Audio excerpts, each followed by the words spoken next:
Shalom and good morning everyone. ఈ దిన కృపావాక్యం చూసుకుందాము. ఎలో బిడ్డలారా, కీర్తన గ్రంథము 103వ అధ్యాయము 5వ వచనము.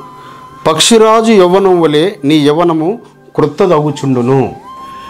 పరమ తండ్రి ఒక శుభప్రదమైన వాగ్దానం ఇస్తున్నాడు. మనం ఏం చెప్పాలట? మన ప్రాణముతో, మన అంతరంగముతో ఆయనను సన్నుతించాలని చెప్పాలట. ఆయన పరిశుద్ధ నామమును ఎల్లప్పుడూ స్తుతిస్తూ ఉండాలట. ఆయన చేసిన ఉపకారంలో దేన్ని మరవక ఆయనకు కృతజ్ఞతాస్తులు తెలియపరిచినప్పుడు మన యవ్వనమును పక్షిరాజు యవ్వనం వలె కొత్తదిగా చేస్తాడు. ఎలా పక్షిరాజు యవ్వనం వల్ల కొత్తది అవుతుంటుంది? బిడ్డలారా, మీకు చాలామందికి తెలిసి ఉంటుంది.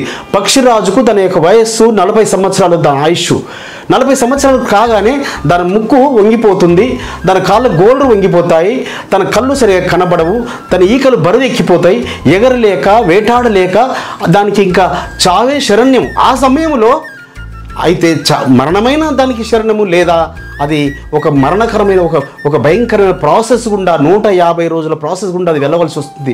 ముందుగా ఒక ఎత్తైన బండ మీదకి వెళ్ళి తన ముక్కును రాతి వేసి కొట్టేసుకుంటుంది. ఆ ముక్కు పగిలిపోయిన తర్వాత అది ఒక 45 డేస్లో మళ్ళీ కొత్తగా ముక్కు వస్తుంది. ఆ ముక్కుతో తన యొక్క గోళ్ళను తీసివేసేస్తుంది, తన ఈకలను ఒక్కొక్క ఈకలను పీకేస్తుంది. తర్వాత రక్తమంతా కారుతుంది, రక్తమంతా ఏరులై కారుతుంది. కానీ ఈ 150 రోజులు గడిచేసరికి, అనగా 5 నెలలలో అది మళ్ళీ కొత్త యవ్వనమును ధరించుకొని, మళ్ళీ కొత్త ఈకలు, కొత్త గోర్లు, మళ్ళీ కంటి చూపు మెరుగవుతుంది, ముక్కు మళ్ళీ షార్ప్గా తయారవుతుంది. అప్పుడు అది మళ్ళీ దాదాపుగా 35 నుంచి 40 సంవత్సరాల ఆయుష్ పొందుకుంటుంది. అదే విధముగా పరమ తండ్రి మనకు వాగ్దానం ఇస్తున్నాడు. కాలేబు గారు చెప్తుంటాడు, నేను ఆ యొక్క ఐగుప్తు దేశం నుంచి బయలుదేరినప్పుడు నా వయసు 40 సంవత్సరాలు.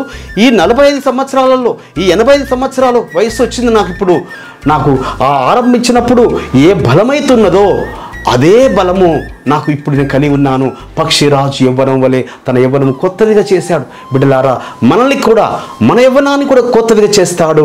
ఆయన చేసిన ఉపకారంలో దేన్ని మరవక ఆయనకు నిత్యము కృతజ్ఞతాస్తులు తెలియపరిచినప్పుడు, మన అంతరంగముతో, మన ప్రాణాత్మ దేహములతో ఆయన నామమును స్తుతిస్తూ స్మరిస్తూ ఉండినప్పుడు అనేకులను స్మరింపచేసేవారుగా, అనేకులను స్తుతింపచేసేవారముగా, అనేకులను మనెడలు చేసిన ఉపకారములు అనేకులకు చెప్పి సాక్షార్థంగా అనేకులను రక్షణ మార్గం వైపు నడిపిస్తే మన యవ్వనము పక్షిరాజు వల్ల యవ్వనంగా కొత్తగా మారుస్తాడు. అట్టి కృప పరమ తండ్రి మనందరికీ అనుగ్రహించి ఆయన మహిమ పొందుకొనుగాక. ప్రార్థించుకుందాం. పరిశుద్ధమైన తండ్రి, అవును నాయన, పక్షిరాజు యవ్వనం వల్ల మా యవ్వనం కొత్తగా చేస్తారని మీరు వాగ్దానం ఇచ్చినారు. మా అంతరంగంతో, మా ప్రాణాత్మ దేహములతో మీ నామమును స్మరిస్తూ మీరు చేసే ఉపకారములు మేము స్మరిస్తూ అనేకులకు మీ నీతిని గురించి, సత్యము నుంచి, మీ రక్షణ గురించి మేము తెలియపరిచినప్పుడు మా యొక్క యవ్వనం కొత్తగా చేస్తున్న వాగ్దానం ఇప్పుడు మీ నమ్మ పక్షాన్ని స్థిరపరిచి మహిమ పొందుకొనుమని మా రక్షకుడు, విమోచకుడు, నజరేయుడైన యేసు మెస్సీయ నామమున స్తుతించి ప్రార్థించి వేడుకుంటున్నాం పరమ తండ్రి. మన పరలోకపు తండ్రియు, మన రక్షకుడును, విమోచకుడును, నజరేయుడైన యేసు మెస్సీయ వారి దివ్య సముఖం నుంచి మీకు, మీ కుటుంబాలకు, వంశాలకు శాంతి సమాధానము మెండుగా కలుగునుగాక. ఆమేన్.